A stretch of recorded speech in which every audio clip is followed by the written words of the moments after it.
place within the United States of America on the economic front. U.S. President Donald Trump has now called for the removal of the U.S. Senate filibuster rule as the government shutdown in the country enters its 30th day. Now, the filibuster requires 60 votes in the Senate to pass most legislation, and Republicans already hold a 53-47 majority. The U.S. president says that the filibuster rule is blocking action to reopen the government. There is still no agreement in sight as the Senate Republicans are pushing for a temporary funding bill until late November, while Democrats are demanding negotiations to renew federal healthcare tax credits. They claim that under Trump's current plans, the insurance premiums will double. This government shutdown has kept much of the federal government closed since the 1st of October, impacting about 750,000 workers in the U.S. Some federal employees continue to work without pay, including law enforcement and immigration officers, while troops are receiving limited pay. In a related development, U.S. Vice President J.D. Vance has warned that a government shutdown lasting until Thanksgiving could bring major trouble for the airline industry. Vance has recently joined airline executives and transportation officials in a roundtable discussion on the growing strain on air traffic control and security staffing. Over 63,000 air traffic controllers and TSA officers have been working without pay, leading to rising absences and air staff shortages worldwide. Moreover, hundreds of controllers have taken second jobs to cover bills, and airlines are donating food to support federal workers at airports.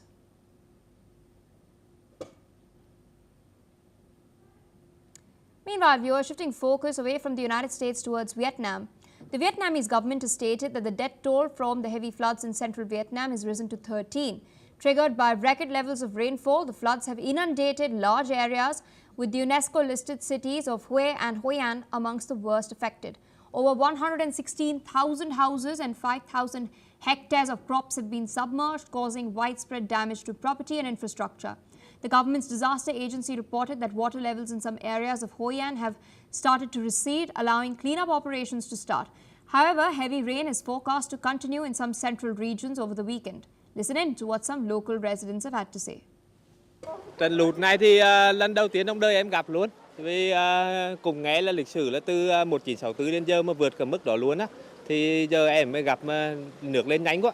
Bọn em bữa đó cùng có cái khách sạn trong này thì chỉ có cứu người ra. Thì cứu người trong tối hôm đó là nước lên luôn. Nước lên chỗ bọn em đã cao rồi mà lên được cả khách sạn mà các nhà khác là họ lên đến nóc nhà luôn.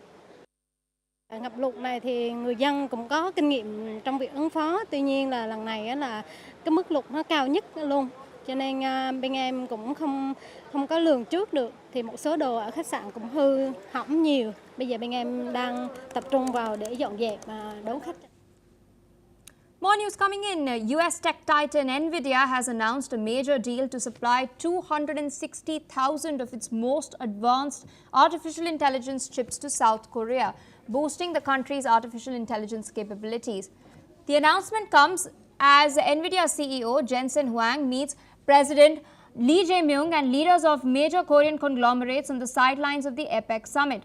Now, under the agreement, 50,000 GPUs will power new AI factories being built by Samsung Electronics, integrating artificial intelligence into its entire manufacturing process.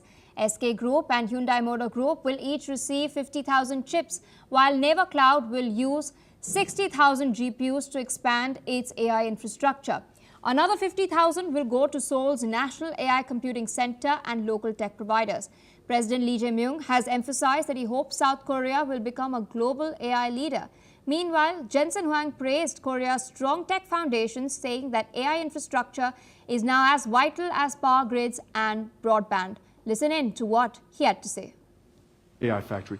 Total, this week we announced that we will build 250,000 more GPUs here in Korea, making Korea one of the largest GPU or AI infrastructure countries in the world. And then finally, this is an extraordinary time.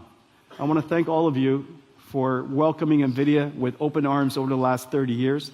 This is the beginning of a new journey. You were part. Well, viewers, this is all we have for this